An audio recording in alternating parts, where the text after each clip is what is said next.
So today, lads, we're going to be talking about the green object again. Yes, the green object. And if you guys are wondering what the green object is and why I'm calling it the green object, you can find, if you just really want to look it up, you can type in green object WNBA or just green WNBA. And the reason, obviously, why we're not out here saying anything more is purely because the last time I talked about this exact topic and didn't say the green object and said what it was, I got demonetized. So, fortunately, we're not doing that. But Sophie Cunningham has, in fact, responded to the green object. So, Sophie Cunningham responded with this right here. No way that thing actually hit me. I knew I shouldn't have tweeted that. And she tweeted out, "Stop throwing these green objects on the floor. You're going to hurt one of us." And obviously, she went and retweeted it as well. She quote tweeted the original tweet, which has 29.5 million views. I kid you not, 30 million views on this tweet. And she retweeted it with a 10 million view tweet with 124,000 likes. This did not age well. And like, it's not that this was just a Indiana situation. And I remember when I said this, where it was like, in yesterday's video, I was like, there would be a there'd be an investigation of this whole thing if it was done in Indiana, and fans would be demanding, saying that Indiana is unsafe. And people were like, oh, the person got arrested. I'm like, it's not really about that. It is about the performative public like talk and all this stuff. The performative aspect of it that only happens when it's the Indiana Fever. That opposing teams' fans are just go out of nowhere and just start, or opposing teams' players will start calling out the specific fans of a fan base. Like, something could be a league wide thing, but when the Aces boo, it's fine. When Dallas fans boo their own coach, it's fine.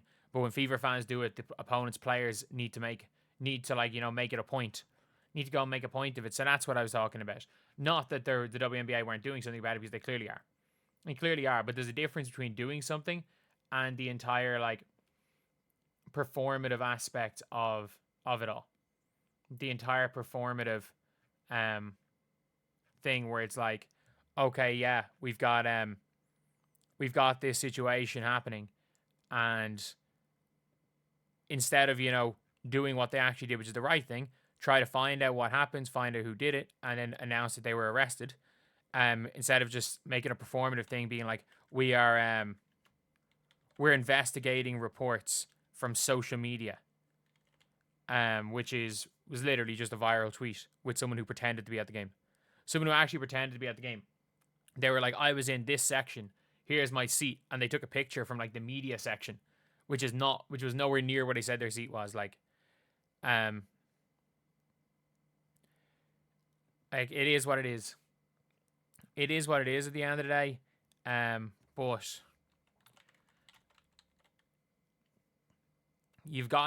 this is an actual problem now, and it's good that Lynn Roberts spoke up against it. It's good that Lynn Roberts did. She was saying it's ridiculous. You're seeing a lot in the media now, talking about the safety of the players. And by the way, you see this right here. It's ridiculous. It's dumb. It's stupid. And player safety is number one thing in the game. All of those things. Like, and by the way, everyone's all on the player. Oh, it's all about player safety. It's all about this. It's all about that.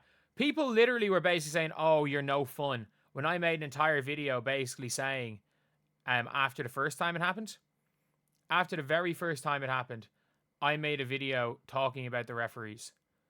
I made an entire video talking, instead of saying instead of talking about the situation being funny, I was like, well, the WNBA refs have hit a new low. And it's an entire video about how they just ignored the whole situation.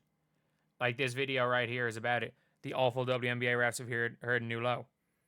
And a lot of the comments are basically just being like, "Oh, you're it's not a big deal. It's not a big deal. How is it going to hurt a player? A player could stand on it. It hit Sophie Cunningham's foot. It hit Sophie Cunningham's foot. Had she hit her back turn, she could have rolled her ankle. And not only that, no one has a clue what's exactly being thrown on the floor. You can say, okay, yeah, like it's not that dangerous, all of this stuff, but like again, it is an projectile being thrown on the floor. Who knows what it is? Who knows what it is like? And at the end of the day, it's something that should absolutely be a serious matter, and it's something that the WNBA needs to like.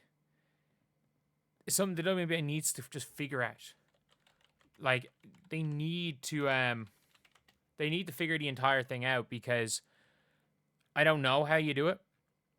Like I actually don't know how you do it, because if we're going to be honest, there is like you can, the worst thing you can do is cause a Streisand effect. And like I don't actually envy the position the WNBA are in.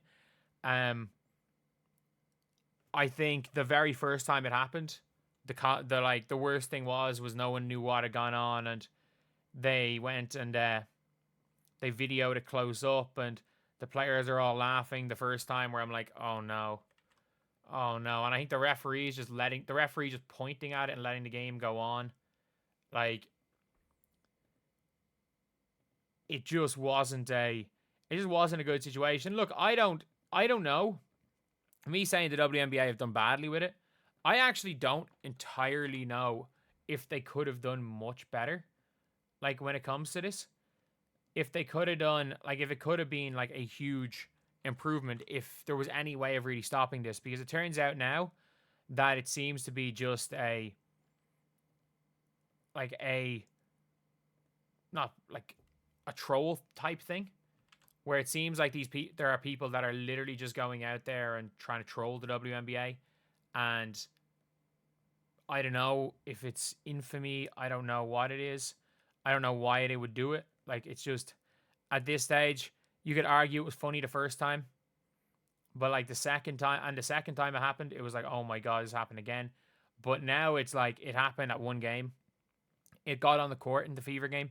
But like the security, apparently in another one of the games, I think in the Sky game, security found the person before they threw it. And in I think the Liberty game, as far as where they missed and they hit a kid. So I'm like, at this stage, it's a bit ridiculous now. And a player has been hit by it. And thankfully, a player didn't get like fully struck and it didn't really do anything. But a player has now officially been hit by it, being hit by one. So the WNBA can't just say, okay, it's nothing. Security measures in the arena need to like improve. Like they need to improve. Because at the end of the day, look, that is player safety is the most important thing. As I said in my video talking about the refs a while ago, like player safety is the most important thing. And I do apologize again with this video that I am late to it. It's currently 4 p.m. I went to sleep at 7 a.m., woke up at 2 p.m. These are the times of games. These games are genuinely, these 3 a.m. games, man. The Thursday night's game is going to be a rough one as well. But anyway, yeah, these games are rough for me. I'll see you guys.